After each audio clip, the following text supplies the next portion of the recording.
अस्सलाम वालेकुम। आप देख रहे हैं पाक एक्सक्लूसिव टीवी। महकमा मौसमियात के मुताबिक आज रात से कराची में हल्की बारिश हो सकती है। महकमा मौसमियात का कहना है कि इस वक्त जो मौसम है उसमें काफ़ी तब्दीली आ रही है।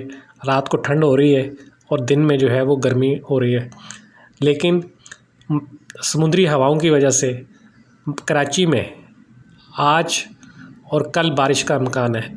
आप तैयार हो जाएं कराची वालों, बारिश का इम्कान है। आज अभी इस वक्त कराची के मुख्तलिफ इलाकों में हल्की हल्की बूंदाबांदी हुई है। आप देख सकते हैं फुटेज में कि जी लोग जो है वो रोड पे ट्रैफिक तो चल रही है, लेकिन ये हल्की हल्की बूंदाबांदी की आप देख सकते हैं कि हुई है।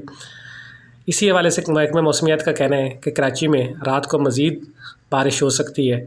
समुद्री हवाओं की वजह से मौसम में तब्दीली आई है और इसी वजह से जो है मौसम तब्दील हो रहा है और कराची में सर्दी आहिस्ता आहिस्ता बढ़ रही है, जिसकी वजह से जो है आज रात को हल्की बारिश हो सकती है। आप देख रहे थे पाक एक्सक्लूसिव टीवी। कराची में आज रात को हल्की बारिश हो सकती है।